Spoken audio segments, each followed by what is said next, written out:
Haleluya, haleluya, shalom blessed people. Kiranya berkat dan damai sejahtera Allah di dalam Tuhan Yesus Kristus menjadi bagian kita sepanjang hari ini. Bersama saya, Pendeta Theodorus dari Rumah Berkat, House of Blessing.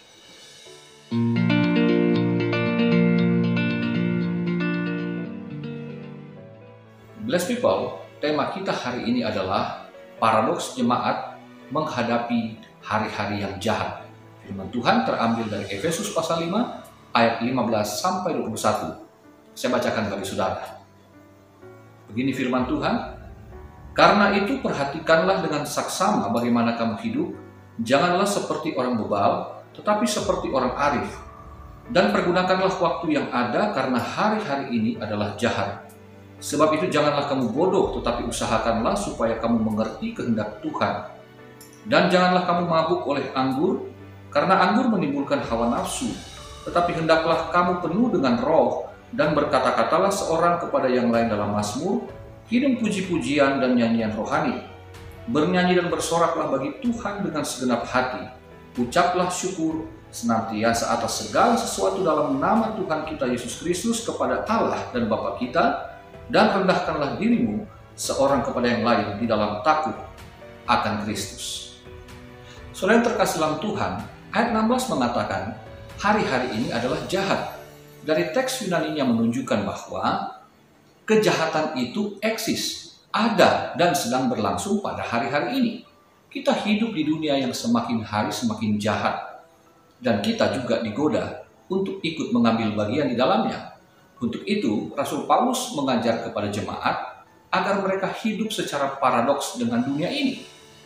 Hidup paradoks berbeda dengan orang-orang yang cinta dunia, karena kita orang percaya adalah orang-orang yang harusnya mencintai Tuhan.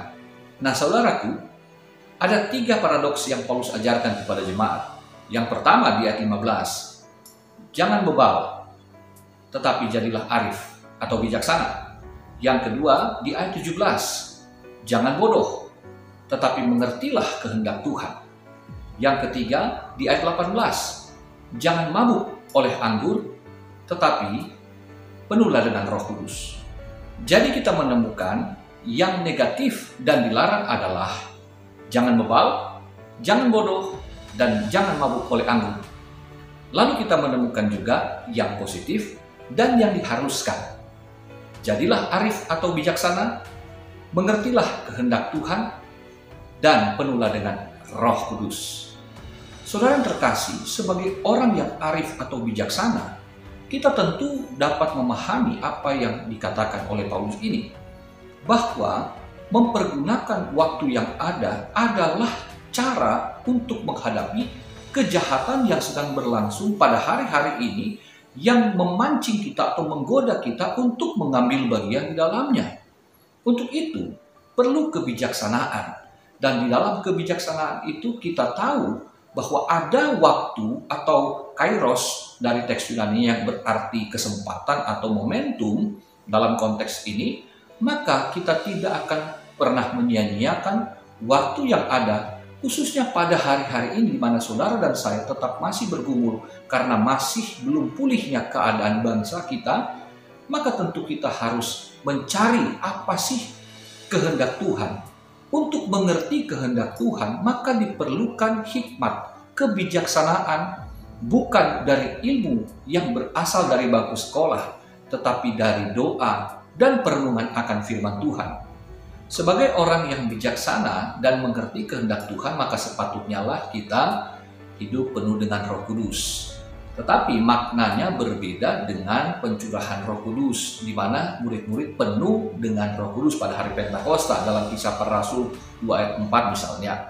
Karena maksud dari ayat 18 ini menunjuk dari teks Yunaninya, Roh Kudus yang memimpin, menguasai, mengontrol jemaat Tuhan.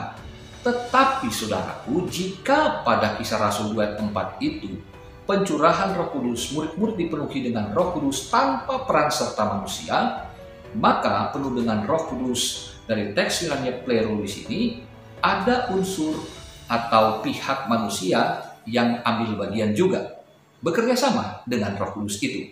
Sebab itu di ayat 15 dikatakan, Karena itu perhatikanlah dengan saksama bagaimana kamu hidup.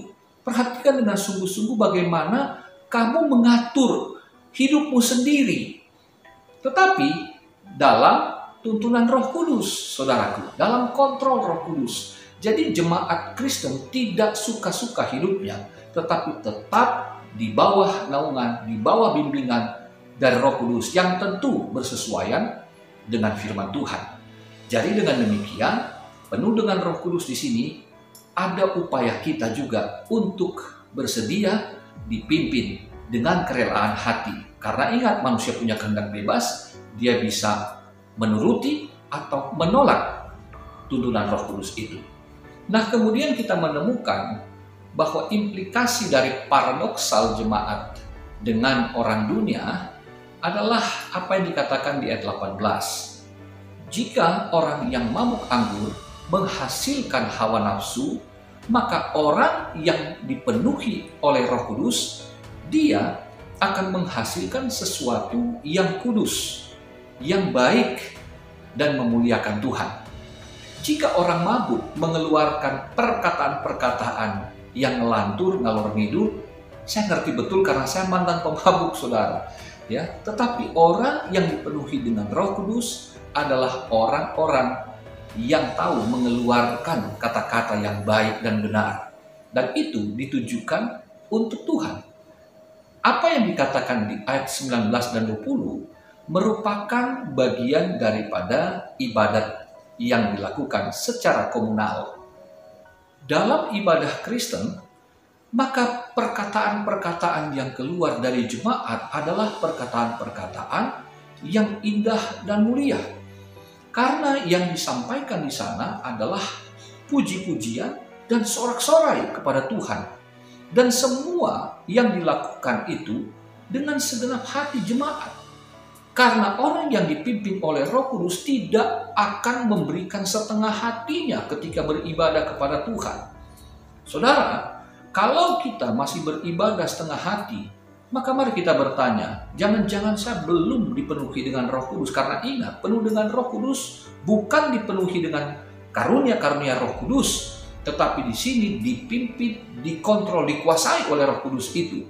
Jadi kita dengan kerelaan hati, kapanpun, dimanapun, kita harus punya pujian dan sorak-sorai bagi Tuhan. Ketika di saat-saat seperti sekarang ini, saudara sedang dalam kesulitan, maka itu bukan satu alasan untuk setengah hati karena hati yang gundah gulana. Tetapi justru dengan keadaan, dengan sikon, di mana hari-hari ini memang jahat adanya, disinilah kesempatan sebagai orang yang bijaksana dan mengerti kehendak Tuhan. Yuk beribadah lebih sungguh-sungguh lagi. Karena itulah paradoksal dengan orang dunia. Selain bernyanyi dan bersorak dalam ibadah, ucapan syukur adalah yang sangat esensial, harus keluar dari mulut jemaat. Di luar gereja, di luar peribadatan, mungkin kita sedang susah, mungkin saudara sedang sakit, mungkin kita semua sedang menghadapi situasi yang sangat pelik. Tetapi di hadapan Tuhan kita ingat, kita sedang berhadapan dengan Allah yang Maha Kuasa, Pencipta langit dan bumi, di hadapan Yesus Kristus, Tuhan dan Juru Selamat, penebus dosa kita yang tidak mungkin kita lakukan untuk menyelamatkan diri kita. Maka ketika kita bisa datang beribadah, patutlah kita mengucap syukur baik melalui doa atau puji-pujian yang keluar dari hati kita, maka itu menunjukkan kita baik-baik saja di hadapan manusia. Pada saat sebelum beribadah, kita merasakan kesusahan yang sangat. Tetapi ketika saudara dan saya berada di hadapan Tuhan dengan iman, kita mengucap syukur. Karena ucapan syukur menunjukkan saya percaya, saya sudah berada di tangan yang tepat. Tangan Tuhan yang mengasihi saya dan yang memberkati saya. Menariknya saudaraku, di ayat 19 bagian A itu menunjukkan bahwa di dalam ibadah Kristen, puji-pujian yang dinaikkan kepada Allah ternyata juga mempunyai implikasi kepada sesama jemaat. Dikatakan begini, dan berkata-katalah seorang kepada yang lain dalam Mazmur, kidung puji-pujian dan nyanyian rohani. Nah, berkata-kata seorang kepada yang lain. Maksudnya gimana tuh? Maksudnya gini, saudara ingat lagu lama yang berkata, ku tak pandang dari gereja mana, asal kau berdiri atas firman-Nya. Kalau hatimu seperti hatiku, kaulah saudara dan saudariku. Atau pujian lama yang satu lagi, bergandengan tangan dalam kasih, dalam satu hati, berjalan dalam terang kasih Tuhan. Lalu mulai saling tunjuk-tunjukkan kan? Kau sahabatku, kau saudaraku, tiada yang dapat memisahkan kita, dan seterusnya.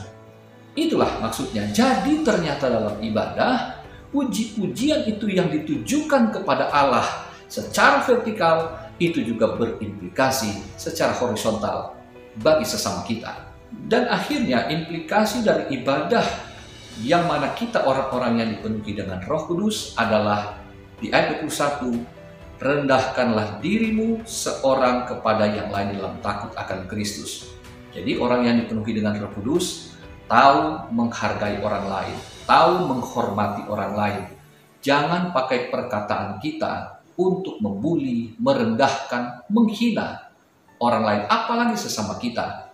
Ingat, orang yang dikuasai hawa nafsu akan mengeluarkan perkataan yang tidak-tidak. Di mana? Di sosmed loh. Tetapi kita di sosmed akan jadi orang Kristen yang memberikan paradoks, yaitu dengan mengeluarkan perkataan-perkataan yang membangkitkan iman, memberikan semangat dan motivasi, serta memberikan dukungan-dukungan, simpati, dan rasa empati kita kepada sesama kita. Kiranya dapat saudara mengerti, hari-hari ini jahat, tetapi kita diberikan kesempatan oleh Tuhan untuk bagaimana menyatakan terang Kristus sebagaimana yang diajarkan dari ayat 1 kalau kita baca secara utuh pasal 5 Efesus ini. Kiranya saudara diberkati Tuhan sepanjang hari ini. Sampai jumpa lagi di lain waktu. Tuhan Yesus memberkati. Haleluya, blessed people.